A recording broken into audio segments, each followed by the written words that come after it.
Social media in 2026 is filled with possibilities, but this world can also be overwhelming and confusing, tricky to navigate. It seems like every day platforms want something a little bit different from us, something different than what was working 3 months ago or 6 months ago. Algorithms are changing because of new user behavior, AI models are being trained, and it leaves creators wondering what's actually even working online these days anyway. Today, we are going to talk about the state of social media in 2026. I'm going to talk through some big picture trends for the year and shifts that I'm noticing from my favorite creators and brands.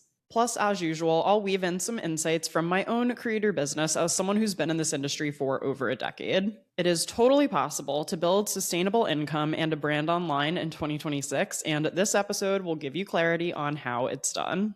Before we get into what's actually working online in 2026, let's do a little create and consume. So, as far as what I've been creating this past week, I shared my first Sunday reset of the year on my YouTube channel. I personally love watching Sunday resets. I love making them, and I love just doing them in my everyday life. This really felt like the first official big deep clean of the apartment since we moved in. Obviously, I've, cleaned from here and there and been vacuuming and whatnot, but I really took a full Sunday. I set aside a whole day to say, okay, both bathrooms are getting deep cleaned, as is the kitchen, and I'm just getting organized, which honestly felt amazing. So that should be up now over on my YouTube channel. I will link the video in the show notes if you'd like to check it out. And as far as what I've been consuming this past week, there is a lot going on the consumption front. If you listened to last week's episode, I did a whole little winter watch list segment where I talked about all of the amazing TV shows that are on right now. But I do want to take a quick step back because I know there's going to be plenty to talk about in terms of what's currently on in the next few weeks.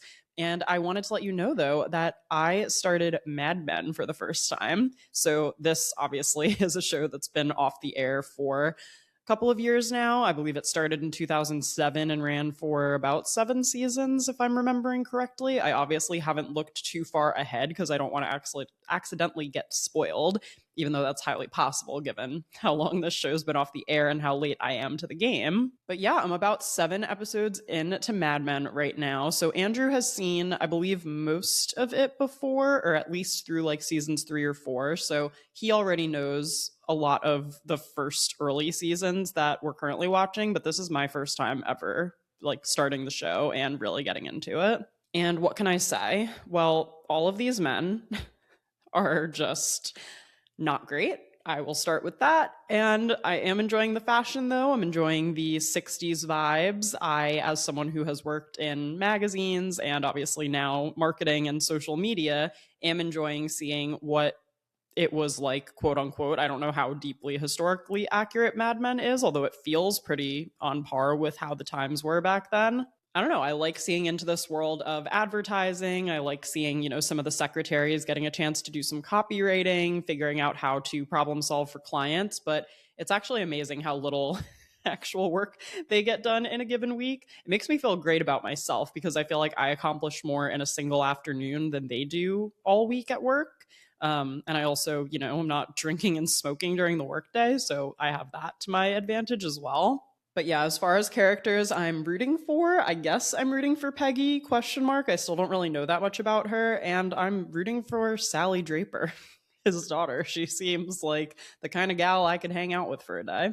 So I think I'm only 7 episodes into the whole show. I will keep you posted on my thoughts. Please don't come in my comments and spoil anything about Mad Men for me. I am trying to stay spoiler-free as much as I can. The only thing that I'm scared might out it for me is lately there is a meme of John Hamm at a club that is being like stitched a lot on TikTok. So I assume that that is from the show, something I haven't gotten to yet. But if you guys know me, you know I love a rewatch. I think I'm on my 3rd rewatch of Gilmore Girls right now. I've rewatched Gossip Girl probably 12 or 13 times at this point. So I love a backlist pick. I love diving back into something that is obviously a huge cultural show, but just something that I didn't get around to at the time and checking it out with a fresh set of eyes now. And don't forget to let me know what you guys are creating and consuming as well. You can leave a comment on Spotify or YouTube, depending on where you're watching or listening. You can always get in touch via email or comment on any of the podcast socials. Also, I don't know if I mentioned it in last week's episode, but Create and Consume is officially trademarked now, which is so exciting. I actually first filed the trademark for this podcast in March of 2024. That is so long ago. It's actually crazy. It's weird to think about how much has even changed since then, but it just goes to show that it is a long process to apply for trademarks. So the second you have an idea, like I hadn't even put out one episode of the podcast yet, but I had already called Veronica, who is my attorney, at Curator Counsel. She is the lawyer who I have hired to help me secure all of my trademarks. I also have one for my blog and I also have one for my digital course. But yeah, I remember calling her immediately and being like, I need this to be my podcast name. I need it to be called Create and Consume, because then I can also do like the little segment at the beginning where I can say what I'm creating and consuming. And it just is perfect because I talk about social media, but I also just talk about life in the era of digital content. And Veronica was like, Austen, slow down, tell me the name again, and we will submit an application for it. And it just finally got registered right at the very end of 2025, kind of snuck it in there as on December 30th, I got notice that the trademark was approved. So we are officially trademarked now. How exciting. And yeah, thank you to all of you for listening every week. Thank you for leaving reviews. Thank you for sharing the podcast with your friends. I am so grateful that this gets to be part of my job and that I get to sit down here at 1:00 on a Tuesday and chat with you all about social media, which is exactly what we are going to do. Since it is the start of the year, this feels like as good a time as any to do a little pulse check, see where we are at in the social media landscape right now, think about what is going on both big picture wise and content wise, and there's really just so much to think about and talk about. And I feel like I see a lot of social media marketers and professionals who I follow, whether that's on LinkedIn or podcasts or YouTube, put out lists like this at the beginning of the year. And I personally find them really helpful. However, I've kind of been avoiding them just because I didn't want other people's lists to influence my list too much. I really wanted to make sure this list came from me and my personal experience as a content creator, but also as an influencer educator, someone who has created workshops and digital courses and products for content creators, someone who has been invited by YouTube and Macy's to teach workshops to teach other creators how to make great content or how to monetize their business. I really do feel like I am an established expert in this industry, and I wanted to just pull a list based on what I feel like is going on in the industry right now. So I'm coming at you as a creator who started with a blog in 2012. It's so crazy to think about that, and who still has that blog today, and who has really been around to see all of the ebbs and flows of social media, all of the changes, all of the things that people were super passionate about and hyped about that died out quickly, all of the things people underestimated that became a big deal. So this is really coming from my perspective, and I hope that you guys enjoy hearing this kind of list. And I'm also, of course, going to tie in some insights from my creator business as well, because I can't not do that. It's just something that is going to come up in conversation. And I'm going to share how I can relate this back to my business, but also why I think on the big picture front, creators who are not just me might want to think about all these things as well. So yeah, kind of a long-winded intro, but I just wanted to clarify, this isn't like, some company published a study and these are the top social media trends and I'm going to talk about them. These really are just being pulled from my own personal experience and what I'm seeing online right now. Let's start out with a topic that I think we kind of can't avoid when we think about content creation, social media, and being alive in the age of digital content in a world that is ever changing. So the very first thing I want to talk about is AI proofing your business. There's very clearly a lot to cover under the AI umbrella, but I figured I would start out with basically the pros and the cons of it. So when we think about how AI could be perceived as a threat to content creators and to people who have built businesses online by sharing information and tips and things like that, I remember Vanessa Lau, who is a YouTuber who I follow. I can link her channel in the show notes. She made a video a few years ago about how she wanted to reposition her content in the wake of the fact that AI has now become a go-to source for people who are looking for information, who are looking for answers to their questions or solutions to their problems. She was talking about how information has really become a commodity now. We are so lucky to be alive in this digital age, I think, where we can get information from pretty much anywhere. And the big threat that AI tools and AI assistants, I think, pose to content creators is people going to an AI assistant like ChatGPT or Gemini to get not just instantaneous answers to things, but also highly personalized answers to things, which if I think back to, my YouTube channel and what my YouTube channel looked like a few years ago, I was more so posting creator tips that were very educational, that were very step by step, very information heavy. And as you guys know, if you followed me for a while, that burned me out after a while. I felt like I was tapped out of information to share. I felt like people would come and watch one video just to get a question answered and then not come back. And I didn't think that was a sustainable way to continue to grow my YouTube channel going forward. So I made a big switch. I now post vlogs. Like I said earlier, I made a Sunday reset video. I try to share my journey and my experience, which we'll talk more about in this episode as well. And I do think this is a threat in some senses because in the past, for, maybe a video that I made about negotiating brand partnerships, I would tell people in the comments, like, I'm not able to give you one-on-one advice here. Here are my general broad strokes tips. And if you guys want one-on-one advice, then you can hire me for consulting. And that is a service that I offer on my website. You can hire me and I will sit down and do like a full strategy session with you and everything. But that costs time. And so as a result, it's one of my more expensive offerings, and not every content creator is willing to pay my rate for consulting. So why pay my rate for consulting? You might ask, if you can just go to ChatGPT and say, hey, I don't know, this brand offered me like $2,000 for this reel and this story set. I was thinking of countering with this. Like, what do you think about that based on the current rates, based on what you know about my niche? Like, you can get such hyper personalized and tailored advice from a chat assistant like ChatGPT or Gemini. And I know this because I've done it myself. So this does become a big question for content creators, is why would someone go to an AI assistant, or why would someone come seek out a content creator? Like, what are the differences between what a content creator can give and what an AI assistant can provide in 2026? I certainly see how AI assistants and AI tools can be a threat to creators who share very information heavy, step-by-step, that type of content. But I think that can help content creators just ask themselves, how can I reposition my content so that it's something people are choosing to seek out and not going to an AI assistant for? I think that that's why sharing your own lived experiences and perspectives, and not just black and white facts, are going to be continuously more important going into 2026. People love deep conversations. I assume you're someone who loves deep conversations because you're listening to a podcast right now. I don't know how long this episode is going to shake out to be, but usually for something like this, it's around like 45 minutes to an hour. They did just add podcasting as a category on the Golden Globes for the first time ever. Amy Poehler's show Good Hang won that award, and that is deep conversations, obviously with a lovable host, that you can't get from an AI assistant, right? Like, you can ask the AI assistant, hey, what do you think Amy Poehler and Aubrey Plaza would talk about in an hour-long podcast episode? But to really hear it coming from those notable people is just something that you're always going to go to the source for, and not necessarily look to fabricate your own version of on your own. So I hope that example helps put it in perspective of why these deeper dives and why these personal stories and anecdotes and experiences can be really powerful and be something people would rather go directly to the source to versus ask an AI assistant about.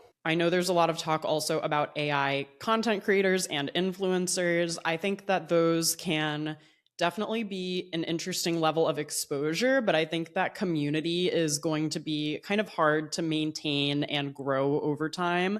Maybe not followers, but I think community could be hard to grow as an AI influencer, because even if the AI influencer has a personality, there's always going to be some separation or level of distrust or human to human understanding there. So they might be okay for big exposure or brand awareness or creating really chaotic or fabricated images in that sense, but I don't necessarily see them replacing other content creators. I just think they serve a very different purpose, one that I personally don't understand or follow, but I did want to acknowledge that because I'm sure that's a talking point as well. And then I really just think the positives, though, of AI is just the fact that it has made so many things faster and easier for so many people. Like, I don't think I would have been able to start this podcast if it were not for AI tools. Because for the podcast, I film, talking to camera, sitting here at my microphone as I do every week. I film in Riverside. And when I'm done filming in Riverside, the Riverside technology basically allows me to immediately remove any pauses from the episode. And they do that through AI. Like, that's a special feature that is in Riverside. So I'm able to remove any pauses, and I'm able to go through the transcript editor and cut anything that I can see I've said twice or that I stumbled over, or if I sneezed, whatever the case is. That's one way I'm able to create my video episodes so much faster. And then on the distribution side and on the back end post production side, I work with a virtual assistant to feed my podcast outlines to ChatGPT to turn it into the basis for a blog post. And I've said this before about my create and consume blog posts, is that we get the draft from ChatGPT, but my virtual assistant will go through and make any necessary tweaks or formatting, updates that make more sense for the blog. And then I always go through and read it and try to put my own voice and personality in it when I can. And for me, my podcast blog is so utilitarian. Like, I just want you to be able to find a link that I mentioned or a thing that I referenced in the episode. So I'm not trying to write an amazing blog post over there. And then we also use an AI tool called Opus Clip to clip the short form clips that you see on social media promoting the episodes. So that technology basically goes in, takes the entire episode, and spits out 30 potential clips that we can use. And my virtual assistant will go through and flag the clips. I'll review them and we'll get them scheduled out to socials. But it just saves hours and hours of work. If I were to sum it up in just one sentence, my advice with AI for creators in 2026 would be use it to streamline your workflow and create systems.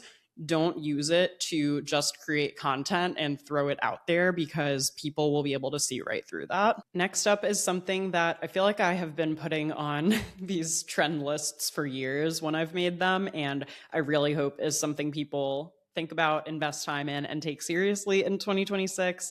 And that is to make sure that you have an established presence somewhere that is not a social media platform. And what I mean by that is really long form searchable content, whether that's a blog, a newsletter like a Substack, or even a podcast. And to really pick one thing to focus on in 2026 that is outside of the Instagram, TikTok, Pinterest, even I'll put YouTube on the edge there world, just because platforms are more uncertain than ever before. It is just so hard to keep up with all of the changes and the expectations of social media platforms. When you look at a platform like Instagram, I feel like their motivations as a company and their ultimate goals change like almost monthly, which seems really, really quick, but is also just the way that social media works these days.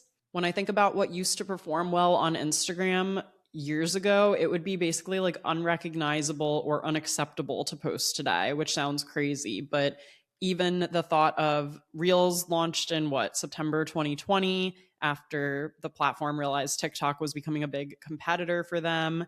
And so for years, it was like, Reels are important, Reels are valuable.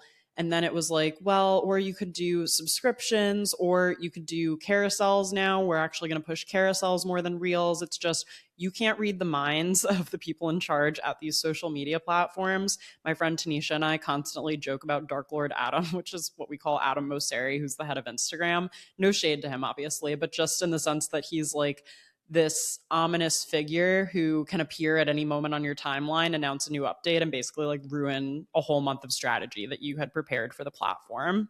Not only that, but there is so much that is not within our control when it comes to social media platforms. We are, I think at the time this episode comes out, either days or hours away from the official transfer of the sale of TikTok in the United States.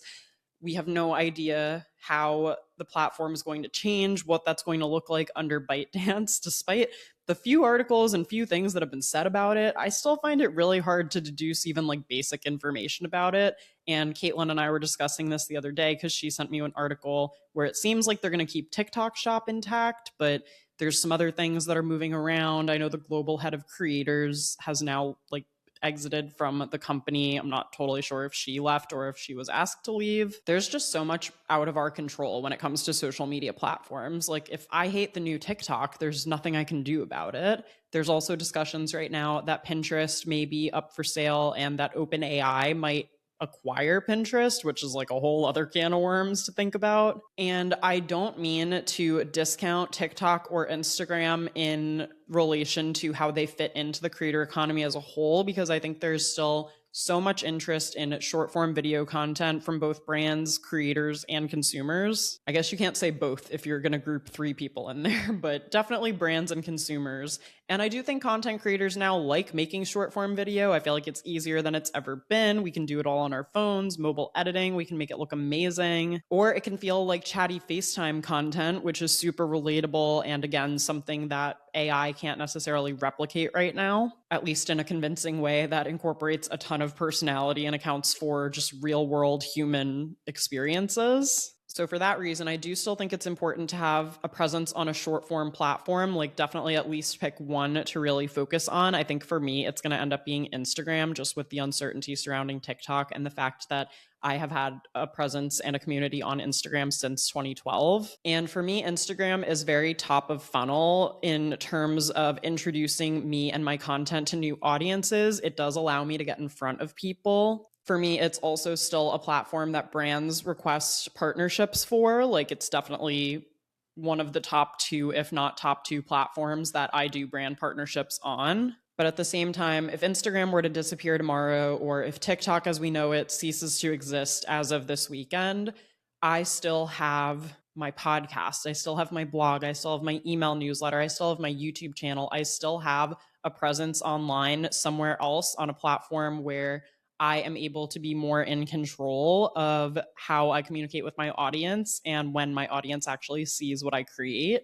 So if you do not currently have any long form content platforms or any platforms that are not controlled by an algorithm, I would really, really suggest taking the time to set them up in 2026.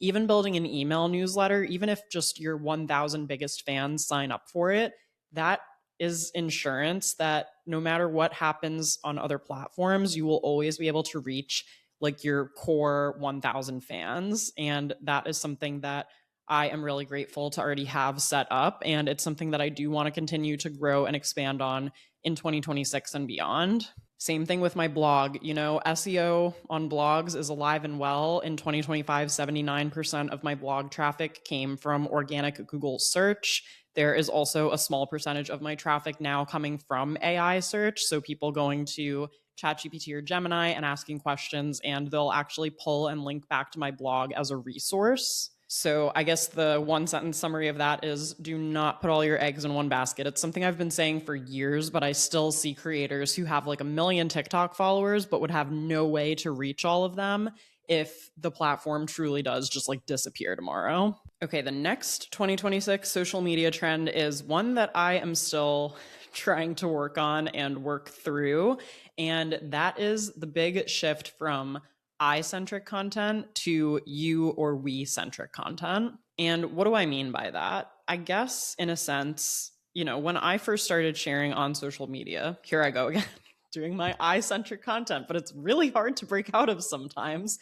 And again, I feel like this does still tie into sharing my experiences and my thoughts on all this stuff. But when I first started sharing things online, it was extremely selfish. And I say this all the time. When I first started my blog, I was documenting outfits just for me. My posts were very diary-like. They probably made no sense to anyone other than like a couple of college friends who were in the know about what was actually going on in my life. It was a lot more Tumblr vibes, just writing random little blurbs of things, not really thinking of my audience or how it would help them beyond like, oh, here's a cute outfit. And I've gotten a lot better about this with my long form content, especially in the form of blog posts and my email newsletter, even though I'm now sharing things based on my experiences, whether that's best outfit ideas to wear in New York City when it's cold outside, or a trip to upstate New York and what you need to know. I am thinking a lot more about the reader, the person on the other end of that content, and thinking, why would this matter to them? Why is this interesting to them? How can this thing that I experienced and I went through help them? And remembering to position it more on the you and we front to say, like, here's how you can learn how to do this thing, or here's how we can all grow and improve together. Because when you just jump on social media and it's very selfish and you're sharing a lot of I content, obviously that works if you have a big audience, or when you think about celebrities, like, of course, we all want to know what Hailey Bieber's full makeup routine is in a day because we are all there for her already. That's very obvious. And so when she shares eye centric content, I was like, when she shares sell seashells by the seashore.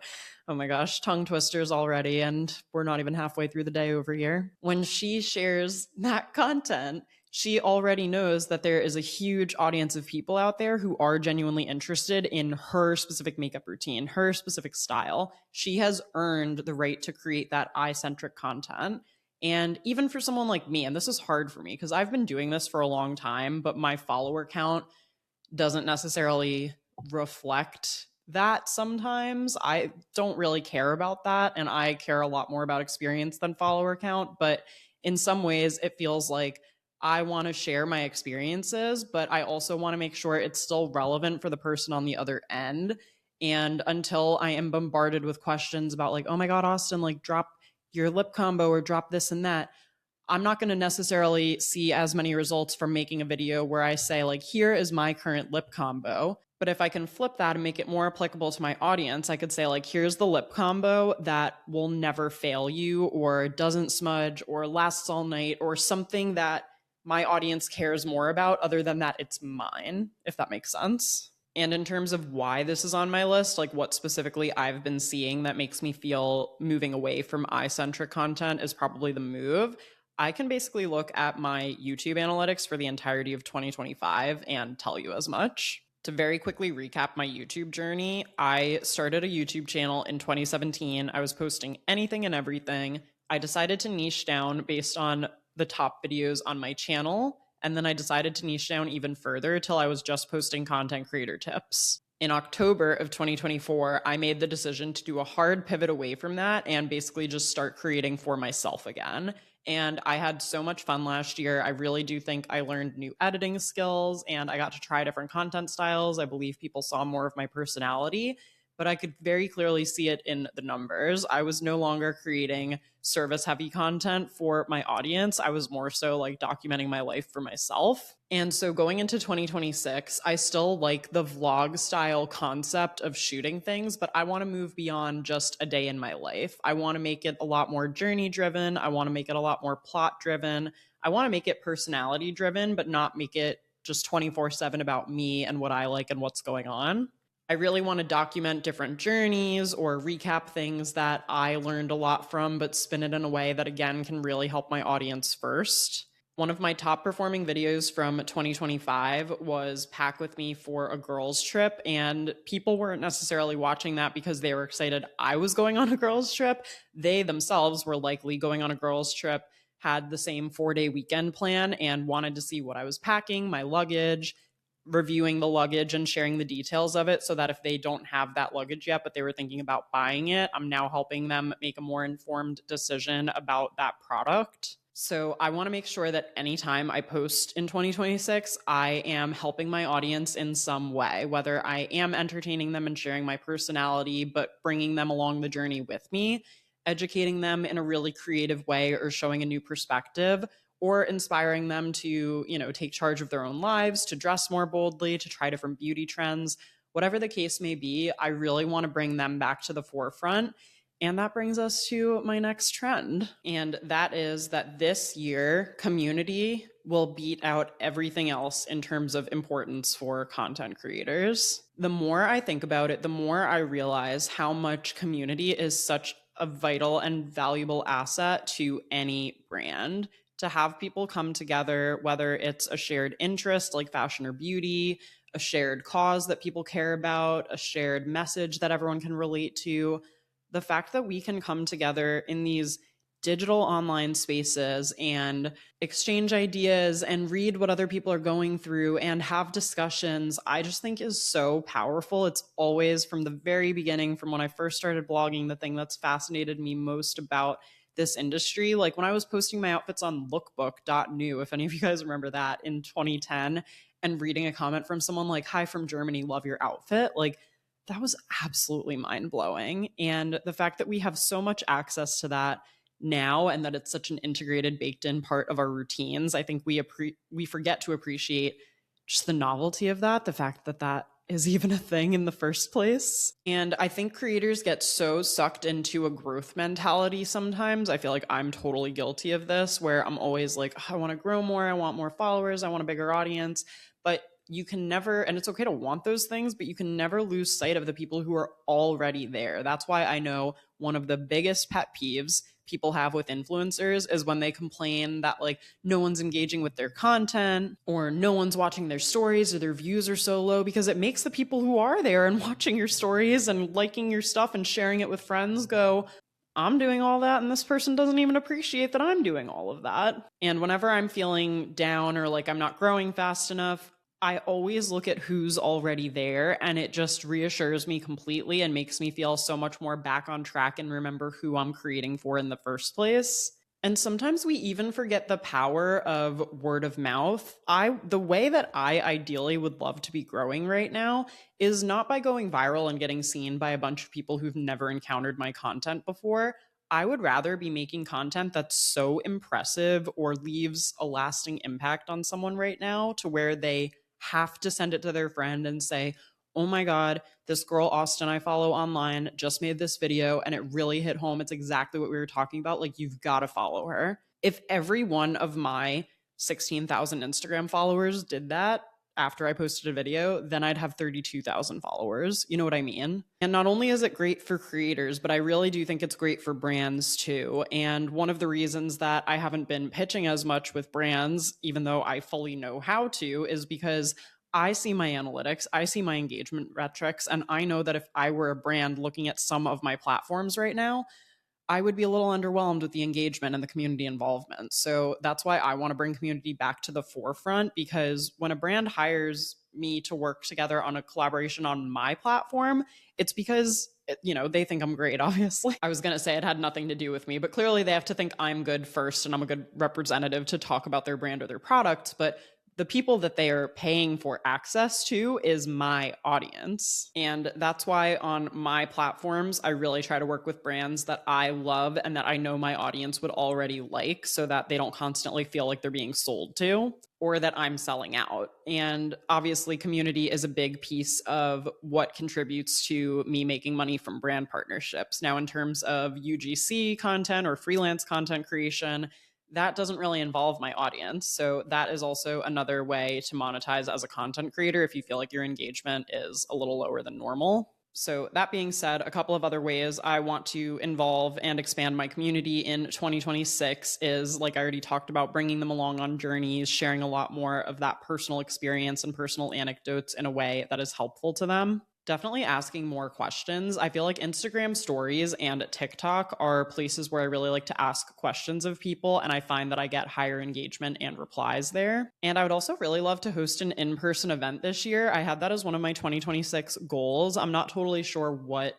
that would entail yet, but it's on my list, and I feel like in-person events, I would love for it to even be just like a low stakes meetup or something along those lines. And I feel like it would be really fun to just like get the gals together and chat, all have a coffee together. So if you have any ideas, or you promise, like you have to pinky promise me that you would actually come to something like that if I did that, please let me know. Feel free to reach out. And kind of on a similar note to that, when I think about growth and what that means in 2026, my next trend or like rule for social media in 2026 is that consistency matters so much more than virality. I know this is the most obvious thing to say or advice that I hear from people in the world, but I put it on this list because it still rings true. Like, it still does mean so much, and it is still the number one thing that I believe can contribute to a person's success when they're creating content online. And I say this as someone who has really lost touch, for lack of a better word,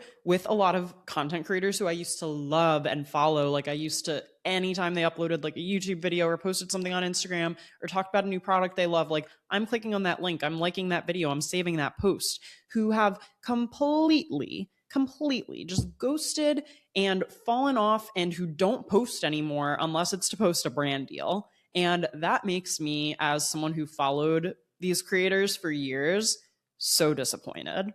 And again, people should be allowed to take breaks. I don't mean that by any means. It's just so many people have fallen off and post only the bare minimum. Like, one creator who I used to follow, who would maybe post, I don't know, at least 4 or 5 times a week, and who used to upload to YouTube pretty regularly. I went back and looked, and she posted like maybe once a month in 2025 on Instagram and nothing on YouTube. And I was like, man, I really like miss this person. Like, I really used to look forward to their content and hanging out with them, but they just are not even here really anymore. And you know what? People have a right to take breaks. They even have a right to quit. But do you know what that means? It means that now, when that person's not posting, when their stuff isn't there for me to watch, I'm going to go to someone else who is posting. And I was even experiencing this over the last few weeks of 2025 and the first like 2 weeks of 2026, where my YouTube Watch Later playlist was dry. At the beginning of December, it was like I couldn't keep up. There were so many Vlogmas videos. There was so much to watch. And then for like 2 weeks, there was nothing, like no new videos from any creators I follow. And I subscribe to a lot of people on YouTube, let me tell you. Except for like 1 or 2 people who had pre-planned, or even podcasters who scheduled an episode to go up that was just a replay even on the off week. Guess what? I'm going to listen to the replay of the podcast, or I'm going to go watch the one person who is still posting on YouTube, because that's what's there. They are still showing up even when everyone else has taken a break. And again, I really do encourage breaks. If you guys listen to the podcast, you know I took 3 full weeks off of social media in 2025 just by planning ahead and scheduling out some content. It can absolutely be done. And I will tell you, as someone who had a down year on their YouTube channel, you know, who grew less than they have in a while and who had low views, that the fact that I am still showing up every single week means I'm pushing through the dip. I'm looking at the numbers and saying, don't care. Even if I got 1 view on a video, I'm still making the video and I'm still uploading it because I get so much joy out of it. And not to mention, I learned so much from every new video I make. I'm up to almost 1,000 videos on my YouTube channel, which, you know, maybe half of that is shorts. But I have learned, like, when I even go back and watch my vlogs from a year ago, I am blown away at the way that I start them, the text changes I've made, the little editing tweaks that make everything a teeny tiny bit better every single time I do it. I am always going to upload YouTube videos. I can't think of a time when I'm going to not want to do that.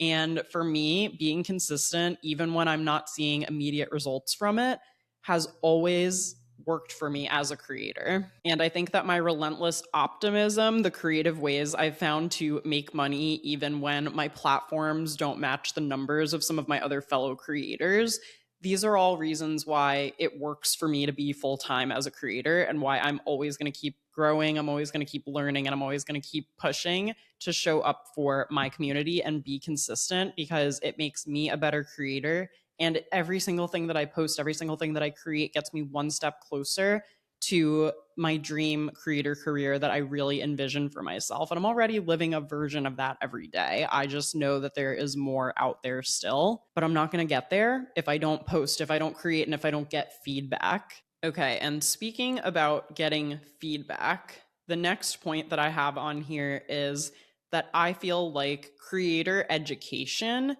is happening more in real time than ever before. And I will explain what I mean about that. But to tie back into the feedback for 1 second, I am still thinking about this conversation that Colin and Samir had with Stephen Bartlett back in September at their Press Publish NYC event. I'll link it in the show notes, and I'll also try to timestamp it to the part of the conversation that I'm going to reference here. But basically, in that talk, he was talking about why experimentation is so important as a creator and as a business owner, and just honestly, even as a person too. And how the best way to get the newest and most up to date information is to experiment as much as possible. And also, in many ways, expect that sometimes you will see successes and sometimes you will see failures. And in this chat, he ends up going into a whole list of reasons why he actually has a failure team. And this was a question that Samir had asked him about, you have a failure team, what does that mean? And he went into this explanation about trying to get the most up-to-date information. And the best way to do that is just to try things yourself, to experiment, to iterate, and then to try again, and expect that you're going to fail a lot, but also hope that sometimes you succeed too. And I think this ties back into this topic of creator education happening more in real time, just with a few big overall shifts in the industry. And what I mean by creator education happening more in real time is that I think there is a lot of power in people who are kind of doing what this podcast episode is, in a sense, like putting out up-to-date information, whether it's weekly or monthly, just trying to stay as up-to-date on things as possible, because things do change by the week and by the month, whereas they used to change, by the season or by the year. So when we think about creator education, and again, this has been a big content pillar or topic that I've talked about online for years, I don't mean to say that digital workshops or digital courses are no longer viable or not as popular, but it is one of the reasons that I did choose to pivot my YouTube channel a little bit more away from the straight up creator tips side of things, because I didn't want it to seem like I was a pushy know-it-all social media guru. I wanted to be someone who was just sharing my experience, who wanted to help other content creators. And I didn't want every single little thing to always have to lead back to like selling my course to make money. And I do think that courses can become stagnant if they're not updated. So one of my big goals for Q1 is to update both my SEO workshop, which I'm already in the process of doing, and also my digital course for 2026, to make sure that I have the best and newest, most relevant information based on my experiences and also based on what has changed and is changing in the world of social media. And the reason I bring this up and the reason I'm referencing it as a trend is because in the last few years, I have seen people who I have purchased courses from either wind down or sunset their courses in favor of doing some other kind of bigger scale, more real-time masterminds or memberships. So first was Sunny Lenarduzzi. I bought her course, YouTube for Bosses, I think in like 2019. That was so girl boss era of me, you guys, to just be like, yeah, I'm going to buy a YouTube course. I'm pretty sure I asked for it as my Christmas present, which is so me coded to ask for a course to help my business for a Christmas present. And then more recently, one that I've seen a lot of people talking about on Threads and other forums is Amy Porterfield decided to sunset her program, Digital Course Academy. Now, I am a DCA student. I bought that course in 2022, was it, or 2021? And it did help me start and launch my first digital course. As I just mentioned, I have a digital course because I took DCA and went through all the steps and validated my idea. And even though that was a huge investment in DCA, I believe it was just about $2,000 for the course, which might sound absolutely bonkers to you. I made the money back in my first launch, like more than that. So it was totally worth it to me. And I actually followed the program like to a T. I went through every lesson. I went through every step. I did exactly what she said to do, and it worked.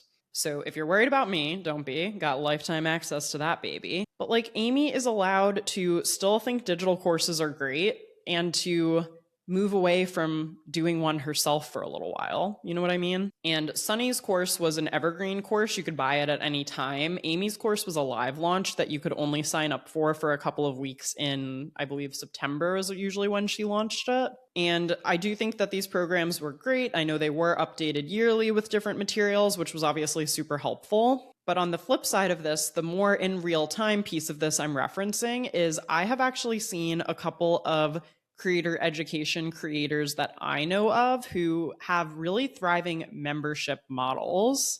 And in some ways, I get a little jealous of these gals because I think this is what I was hoping my Patreon would ultimately become. If you want to hear more about my Patreon membership and why I ultimately closed it, I have a YouTube video breaking all of that down. I can link in the show notes. But I wanted to shout out Tess Barclay, Kristen Bousquet, and Julia Broom, who all currently have what I would say are pretty thriving creator memberships where they host weekly Q&As and office hours, they do trainings and sessions, they answer subscriber only questions or do profile audits. I mean, it seems like these are really built out and robust memberships. I love following all three of these. I'm going to link like my favorite social media platform for all of them on here because I feel like Tess, for me, it's her YouTube channel. Julia, I would love to post more on YouTube, but she does a lot already on Instagram. And Tess has a membership called Busy Blooming. Kristen's is called Social Suite. And Julia's, to my knowledge, she does have a course for content creators, but she also has a thriving subscription community on Instagram, which I feel like I've seen almost no one do successfully. So I think I'm going to join her subscription this year. I'm like this close to pulling the trigger. And I feel like because they are sharing so many real-time updates, real-time strategies, and they're creating and fostering that community within their memberships and subscriptions, I think that's what's working in 2026 on that front. So probably not something I'm going to personally explore myself right now. I just want to like get my courses and my workshop up to date and make sure that's all ready to go just in case anyone wants to check them out this year. But as far as overall trends and themes I'm seeing, it's definitely something I'm keeping an eye on. And that pretty much sums up all of the trends that I wanted to talk about. I just wanted to wrap up this episode by saying I think it's really helpful to also, as a content creator, understand what your skill set is, what you've learned in your time of being a content creator, just if and when you ever want to pivot into something else. Think about all the skills that you have and all of the pieces of the puzzle you're constantly working on in a week as a content creator, and think about how they can apply beyond content as well. This is something I went through after I got laid off from Nylon and Interview. I had about a year and a half as a freelancer before I went to go work in marketing at a tech startup. If you guys missed that episode about why I joined a tech startup called Jump Rope in 2019, I also have a whole episode breaking that down. I can link in the show notes. But it was something that I thought about back then and that I think still is important today, where in a world where content is always evolving, this industry changes so much. Think about the skills that you have and how you can translate them to other industries or jobs should you ever want to make that pivot and transition. For me, some of the ones I thought of were photography and videography, organizing emails, almost like being my own personal assistant. I really would love an actual personal assistant. That would be a game changer. Project management, community engagement, on-camera talent and hosting. Honestly, the list goes on and on. But I also think we're going to see more creators go beyond content creation and become, podcast hosts. And I think it was Leah Haberman on Threads. I'm going to see if I can find it and link it in the show notes, was posting about how she thinks podcasts are just going to become shows in the future, like talk shows. And I could totally see that happening. So even thinking about, do you want to be the host of a show? Do you want to be the creative director of a brand? Do you want to be an editor at large at a magazine? Like, what is another content adjacent job that you could see yourself doing in the future? Just if you ever want to move off of your own content or feel less pressure on that regard, those are things that even I have in the back of my mind, even though as far as I'm concerned, this is my dream job. You just never know what tomorrow's going to look like, which is why we try to predict in these trend episodes where we can, and where we can kind of look back and see what history has been and if it's going to repeat itself. And that pretty much wraps up this list of social media trends that I think we're going to see more of in 2026. I hope you guys enjoyed today's episode. I know it was a chatty one for sure, but please feel free to chat back. Let me know what you thought of this episode. If you think there's anything I left off of this list, if there's anything that I talked about today that you would want a more in-depth episode on in the future, please let me know. Thank you guys so much for being here. Don't forget to rate the show 5 stars if you have a quick second on Apple or Spotify. It really helps get in front of new listeners. And I will talk to you all again next week.